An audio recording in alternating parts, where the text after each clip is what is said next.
The plane touched down just after sunrise, wheels screeching softly against the runway as the aircraft slowed to a halt. Daniel Miller stared out the small window, his heart thudding in his chest. After nearly a year stationed overseas, the sight of home, of green trees and familiar skies, hit harder than he expected. The war had left its marks, faint scars on his skin, deeper ones on his mind. But today, he wasn't Sergeant Miller. He was Daniel, a husband, a father, a son. And he was finally home. The airport terminal buzzed with quiet morning activity. Daniel walked through the gate, duffel bag slung over his shoulder, scanning the crowd. Then he saw them. Emily was standing near the baggage claim, her arms wrapped around their son.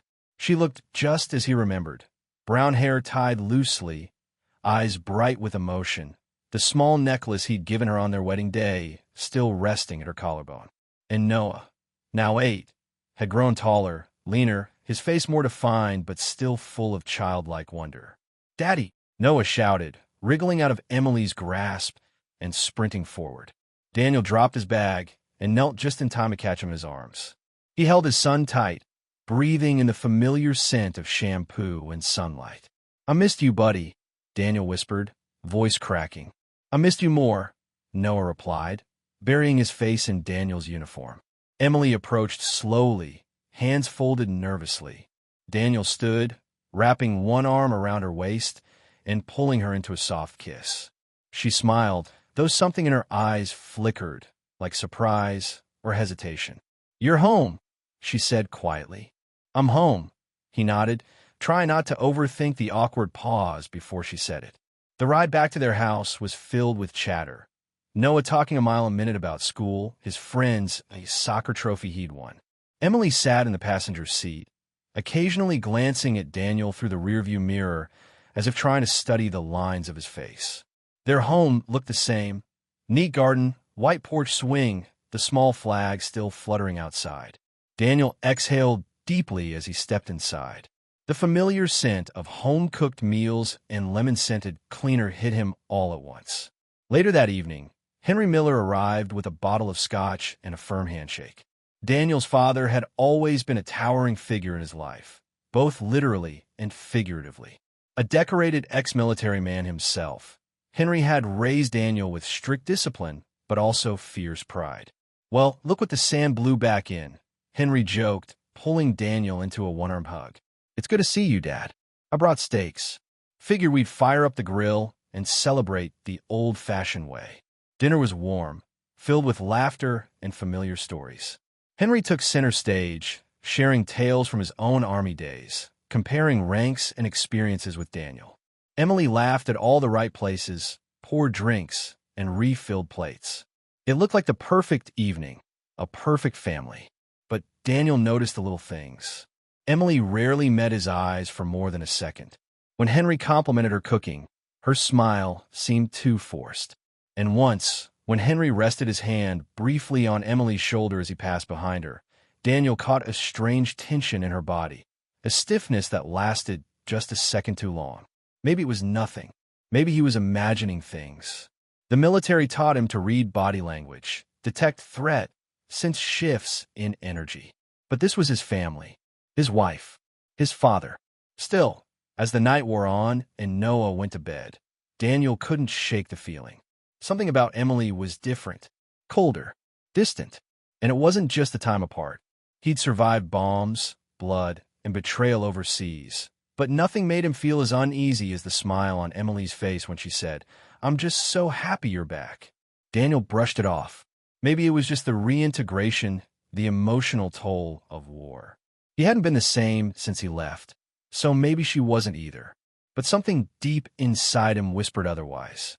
And he knew, even if he didn't want to admit it, that peace never really lasted long. The days that followed Daniel's return were quieter than he expected. He'd imagined laughter, long talks with Emily, game nights with Noah, and lazy mornings filled with the kind of peace he craved during those endless nights in the barracks. But the transition to civilian life felt like trying to breathe underwater, slow, unnatural, suffocating in ways he couldn't explain. Emily kept herself busy, too busy. If she wasn't prepping meals, She was folding laundry or running errands. When Daniel tried to reach out, she smiled, kissed his cheek, and gave him another chore to distract him. At night, she'd claim she was tired or had a headache. When he touched her, her body tensed like it had forgotten the shape of his hands. "Just give me time," she whispered one evening, curled at the edge of the bed. "It's been a long year. I got used to doing everything on my own." Daniel nodded, trying to understand. Of course. Take all the time you need. But deep down it stung. They were supposed to fall back into each other, not drift further apart. With Emily emotionally distant and the silence in the house growing heavier, Daniel turned his attention to Noah. The boy was bright and full of energy, always eager to talk, to play, to ask questions about soldier stuff. Daniel cherished every moment with him, but something began to gnaw at him. It started small. The way Noah smirked when he was trying to be clever, lips tilted just like Henry's. The way he laughed, deep and hearty, not high-pitched like most kids. Then there was the way he walked, firm steps, confident posture like someone much older. One afternoon, as Noah and Daniel were assembling a model plane at the dining table, the boy reached for a screwdriver and said, "You always hold it wrong, Dad. Grandpa Henry showed me the right way." Daniel paused, his hand hovering midair. "He did.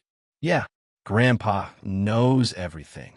A chill crept up Daniel's spine. Of course Henry had been there for Noah in his absence. Of course the two had grown close. But the familiarity, the effortless comfort Noah had with his grandfather, it went deeper than Daniel wanted to admit. He laughed it off. "Guess Grandpa still has a few tricks left in him, huh?" But later that night, long after Emily and Noah had gone to bed, Daniel sat alone in the living room, staring at old photographs. There were pictures of him holding Noah as a baby, smiling wide despite the nerves of new fatherhood. And beside them, photos of Henry holding the same child with the same smile.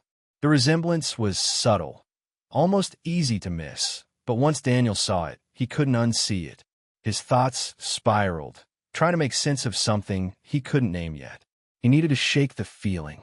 He needed proof or reassurance. Something. Anything. The next morning, while Emily was in the backyard tending to her garden, Daniel decided to clean out the spare room. It had been Emily's work-from-home space during the pandemic, and later, a quiet place where she wrote in her journals. As he dusted off the bookshelves, his hand brushed against a small writing desk in the corner. Something about it caught his attention. The bottom drawer had a tiny silver lock. Odd. It wasn't there before. He tugged on the handle gently. Locked. Daniel straightened, staring at it. He knew his wife had always kept journals. She'd said writing helped her process emotions. But this was different. This drawer wasn't just closed. It was hidden, protected. Why would Emily lock it? He stood there for a moment, hands still on the drawer. 100 thoughts ran through his head. He could break it. He could confront her. He could ignore it. In the end, he stepped away. Not yet. He told himself he'd respect her privacy. After all, after everything she'd gone through raising Noah alone for a year, maybe she just needed space. But the seed of doubt was already planted, and it was growing. It was a rainy Thursday afternoon when opportunity knocked.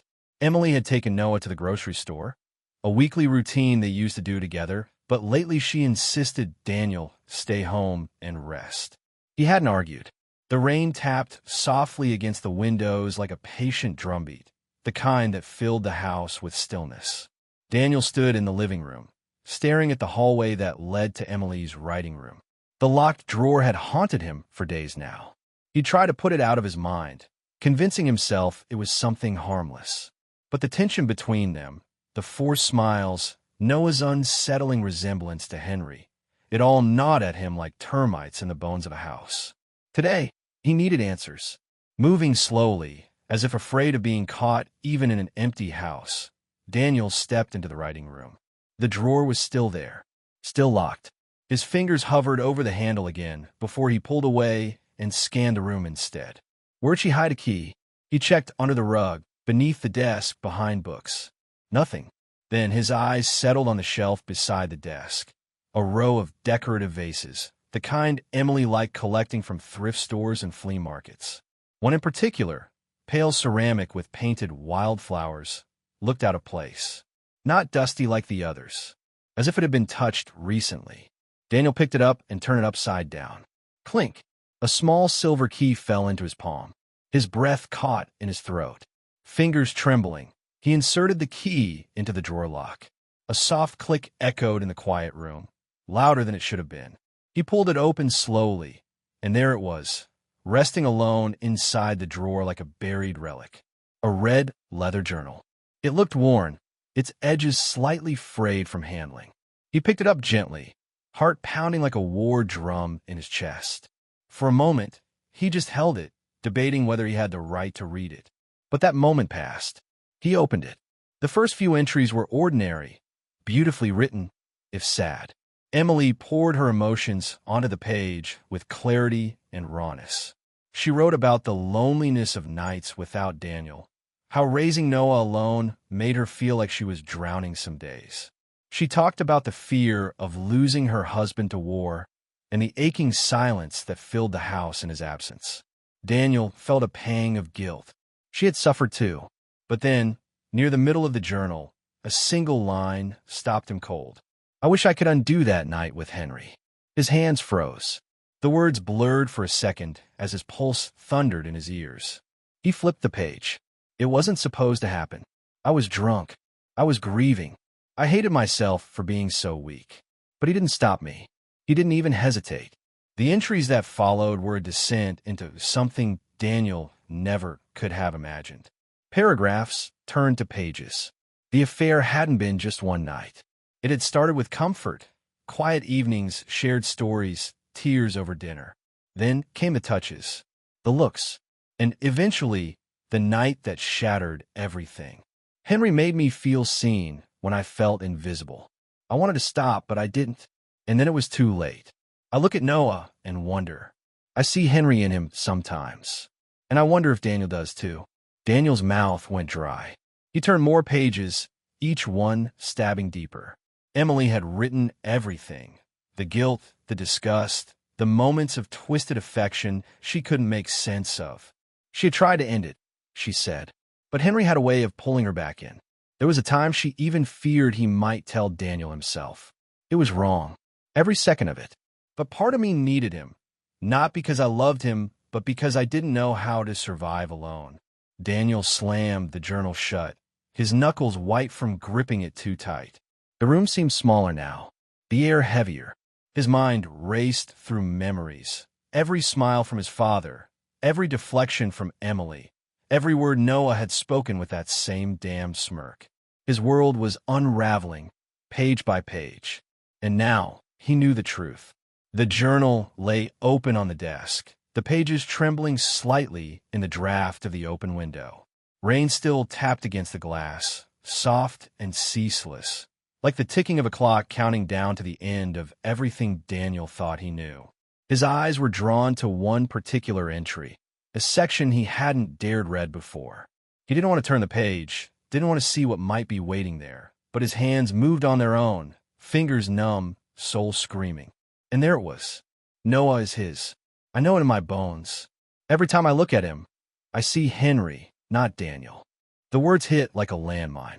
Daniel gasped, the air fleeing his lungs like he'd been punched in the chest. He backed away from the desk, the journal still clutched in his hands, and staggered to the wall for support. His knees threatened to buckle. No, he whispered, shaking his head. No, no, no. His whole body trembled, as though the truth had struck him physically. Tears welled up in his eyes, uninvited but unstoppable. He wasn't crying out of sadness, not yet. It was confusion first, disbelief, then the slow, boiling rage that threatened to erupt. He sank to the floor, his back against the cold wall. His mind raced, and the memories came unbidden. Flashbacks, like broken film reels, played through his head. Emily laughing too hard at one of Henry's jokes when Daniel introduced her to his family. Her staying behind to help Henry clean up after his deployment party years ago. The way she used to go quiet whenever Henry walked into the room. Her eyes downcast, nervous. How she stopped writing Daniel letters halfway through that first deployment. Claimed the baby was keeping her too busy. The signs had been there. The distance. The awkward tension between Henry and Emily when they were near each other after Daniel returned. How Henry always made a point of calling Noah my little champ and never failed to come by on his birthdays, even when everyone else forgot. Daniel thought it was just pride, a grandfather's love. He didn't see it then. He saw it now. Daniel dragged himself to his feet and stumbled toward the living room, where the family photos were lined neatly along the mantel. His eyes locked onto one in particular. It was a picture from 3 years ago. Noah, no older than 5, perched on Henry's lap during a barbecue. Both were laughing at something off camera, eyes squinting, mouths open wide. And there it was, the same arch in their brows, the identical dimples when they smiled, the same cleft in their chins. Daniel grabbed the photo frame with shaking hands and held it up to his face, studying every detail. Side by side, father and son, or was it grandfather and son? His heart throbbed in his chest. A dull, aching thunder. Noah was not his. Not his flesh. Not his blood. He wasn't a father. He was a fool, raising the result of his father's betrayal. A living, breathing monument to the worst kind of deception. His fists clenched so tightly around the photo frame that the glass cracked beneath his grip. A thin line of blood dripped from his palm, but he didn't feel it. His life, his marriage, his identity as a father, it was all a lie. Henry, Emily, together. It was too much. The anger roared now, louder than the rain, louder than his sobs. He hurled the photo across the room. It shattered against the wall, glass, and went exploding in all directions. "No," he screamed, voice ragged, broken. "How could you?" There was no answer. Just the sound of his own breathing, ragged and desperate. And in that moment, Daniel knew something inside him had cracked beyond repair. The soldier who had survived war had just been destroyed by his own family. Something changed in Daniel after that day. It wasn't loud. It wasn't obvious. It was silent, like the tightening of air before a thunderstorm. A subtle shift in energy that no one could quite explain, but everyone could feel. He stopped asking questions. Stopped smiling. Stopped touching Emily. When she kissed his cheek in the morning, he didn't flinch, but he didn't respond either. He ate dinner with them like everything was normal, laughed when he was supposed to, but there was a coldness in his eyes now. Detached. Calculating. Watching. Emily noticed it first. The way he lingered in the doorway while she cooked. The way he stared at Noah just a second too long. Not with love, but with something else she couldn't name. He used to touch her waist when passing behind her. Now he didn't touch her at all. "You okay?" she asked one evening as they sat watching TV. Noah asleep on the couch. "I'm fine," Daniel said without looking at her. He said it the same way every time. Calm. Controlled. But it chilled her. She tried to dismiss it as post-deployment fatigue. Adjustment issues. But in her gut, she knew something was wrong. Very wrong. Daniel, meanwhile, had become a shadow within his own life. During the day, he played the role of father and husband with methodical precision. But at night, when the house was still and the world outside slept, he opened his laptop and stared into the camera. He had started recording himself. Not rehearsed speeches or angry rants, just thoughts. Unfiltered. Broken. Raw. "My name is Daniel Carter. I served my country for 12 years. Fought for what was right. Protected my people. Came back to find out my own father, slept with my wife. And Noah isn't mine. He never was. I see it now. In his smile. His eyes. His goddamn posture. I don't know if this is a confession, or a warning, or maybe a goodbye. I just know I need to get this out in case one day someone finds it and wonders why." He saved each file under a folder named Final Debrief. There were 6 of them now, each one darker than the last. By day 5, Daniel had stopped crying during the recordings. His voice was steadier, emptier, and in his closet, under an old footlocker filled with deployment gear, was a locked case. Inside, a .45 caliber pistol. He had bought it legally, quietly. A few signatures, a copy of his veteran ID. No one asked why a decorated soldier needed another weapon. He told himself it was for protection. But in truth, it wasn't clear who he was protecting anymore, or from what. Henry, as usual, acted as if life were perfect. He came by the house every other day, whistling as he walked in, hugging Noah, bringing Emily her favorite pastries. He told stories of old military operations like he was the hero of every mission. And Daniel watched him. Every word, every gesture, every smirk. He imagined the moments they had shared, the stolen nights, the whispered lies, the secrets they thought would never come to light. And now they walked through his home, sat at his table, living inside his life. It made his skin crawl, but still he waited. There was a storm building inside him, silent and steady. The kind that didn't lash out. The kind that simmered just beneath the surface, biding its time. And no one around him could hear the thunder yet. But it was coming. The question wasn't if Daniel would break. It was when. The house was too quiet that evening. Noah had gone to spend the night at a friend's house. And for once, Daniel didn't mind.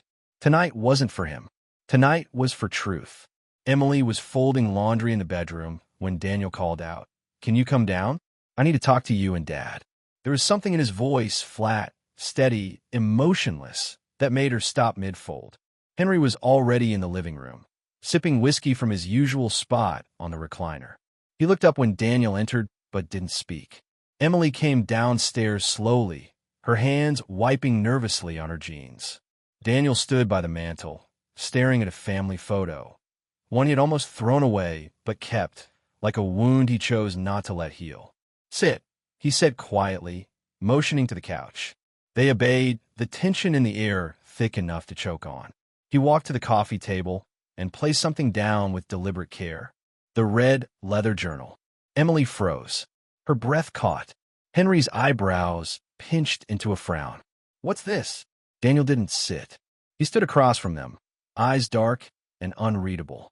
"I'm going to ask one question," he said, his voice as calm as if he were reading a weather report. "And I want an honest answer." He looked at Emily first, then at Henry, then back again. "Is Noah my son?" The silence that followed stretched on like the ticking of a bomb. No one moved. No one breathed. Emily's lips parted, but no sound came out. Daniel didn't blink. I don't," she stammered. "Answer," he said, his tone still terrifyingly composed. Emily's face crumpled. Her hands flew to her mouth. A sob burst free, sharp and sudden, as if she'd been holding it in for years. "I'm so sorry. I didn't mean for it to happen, so he's not mine." Daniel didn't raise his voice. The weight of his words carried their own gravity. Emily dropped her face into her hands and sobbed, body trembling. Henry shifted in his chair. "Danny, listen, no. Don't Danny me," Daniel said, finally sitting down on the edge of the coffee table, just a few feet from them. Tell me to my face." Henry's jaw tightened. It was a mistake, a moment of weakness. "You were overseas." Emily was alone, emotional. She was vulnerable. Daniel looked at him like he was a stranger. "Vulnerable," he repeated softly. "So you took advantage of your son's wife while he was at war?" "I didn't take advantage," Henry snapped. "It wasn't like that. It was complicated. Emotional." Emily sobbed harder. "I thought you were dead, Daniel. We hadn't heard from you in weeks. Your convoy had been hit. I was grieving. I was falling apart. And Henry, he was just there. I needed someone." Daniel tilted his head. "You needed someone," he echoed. "And the first person you reached for was my father?" Emily couldn't meet his eyes. Henry leaned forward. "We never meant for it to happen, son. And once it did, did it stop after that night?" Daniel interrupted, voice low. Neither of them answered. That was answer enough. He sat back, hands clasped loosely in front of him. He looked at them both, his expression unreadable. A statue carved from pain and restraint. "I read everything," he said, nodding to the journal.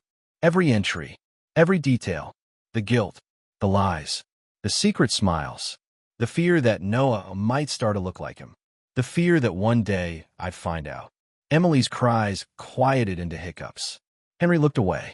Daniel stared at the floor for a long moment, the kind of silence that sucked all sound out of the world. Then, finally, he stood up. "I just wanted to hear it from you," he said. "Now I have." And he walked out of the room, not in anger, not in tears, just gone. The silence he left behind was heavier than any scream. The night was still, too still.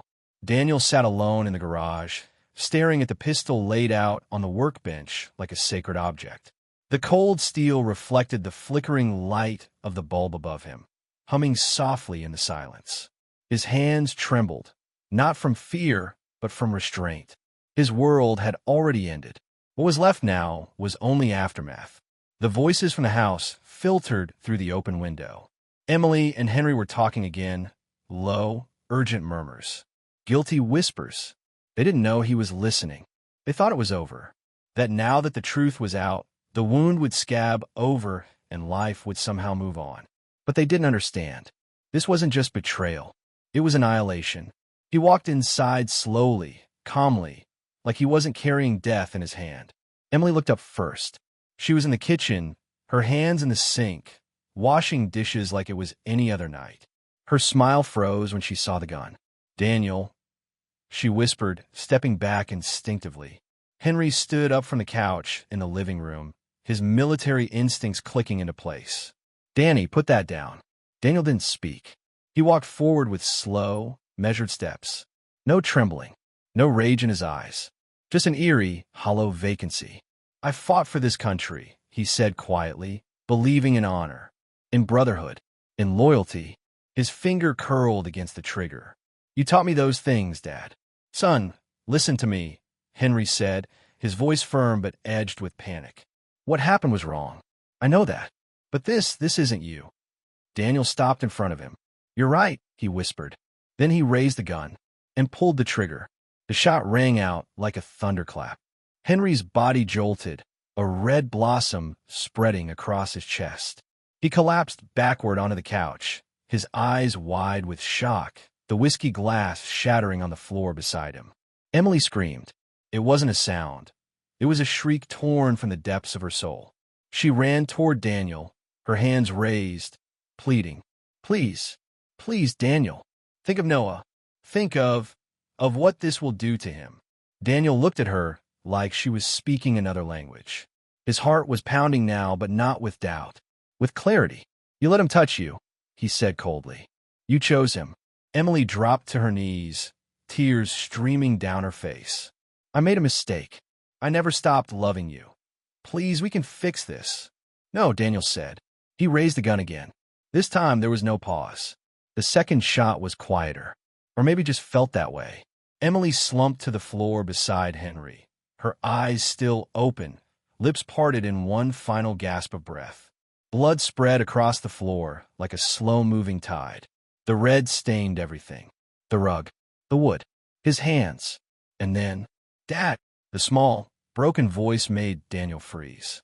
He turned, and there stood Noah at the top of the stairs, his tiny fists rubbing sleep from his eyes. He had come down in his pajamas, clutching his stuffed lion, confusion written all over his face. Daniel dropped the gun. It clattered against the floor like a final exhale. Noah ran down the stairs. "Mommy!" he screamed. Daniel fell to his knees as Noah reached him, tears pouring from his eyes. "I'm so sorry," he sobbed, pulling the boy into his arms. "I'm so sorry." Noah cried too, his small arms wrapping tightly around Daniel's neck.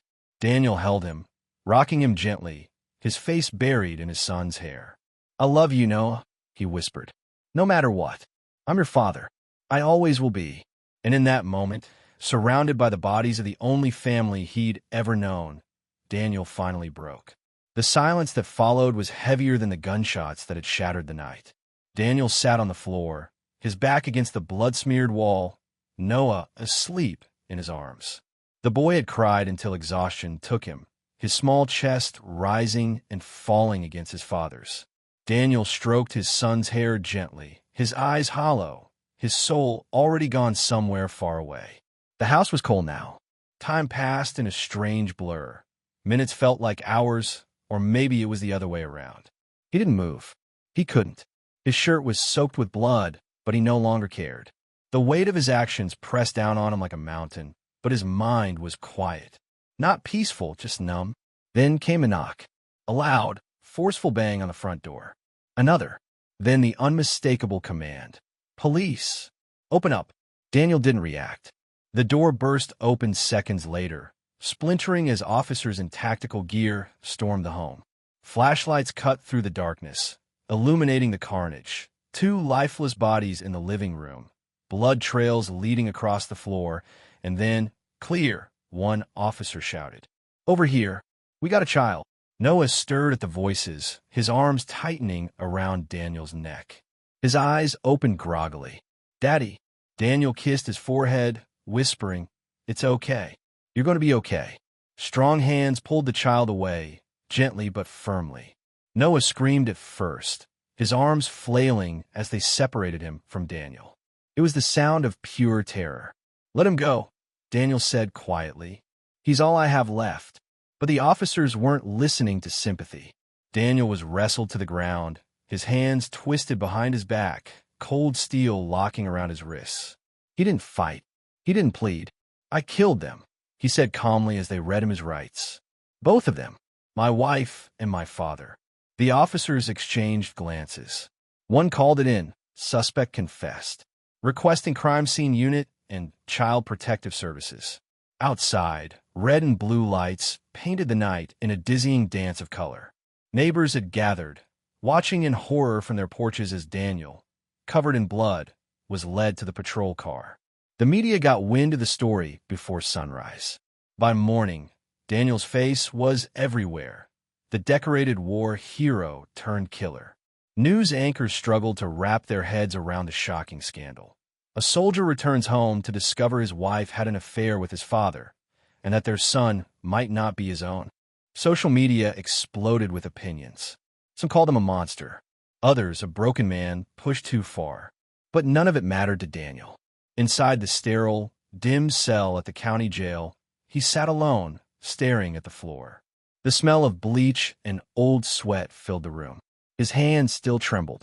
He thought of Noah, of the way he smiled when he played with his toys, of how he said, "I love you," every night before bed, of how he clung to him even after witnessing a nightmare no child should ever see. And now he was gone, taken by the system. Daniel didn't know where they had taken him. Some foster home, maybe. Some place with strangers who didn't know about the lion plushie he couldn't sleep without, or how he liked his apple juice warm, not cold.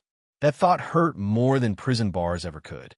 A detective visited later that day, asking him if he had anything more to say. Daniel looked up slowly. "He's not my blood," he murmured, "but he's my son. I never doubted that, until they made me." The detective nodded quietly and left.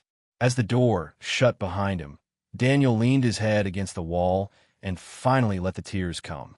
Not for Emily, not for Henry, but for Noah, and the future that would never be.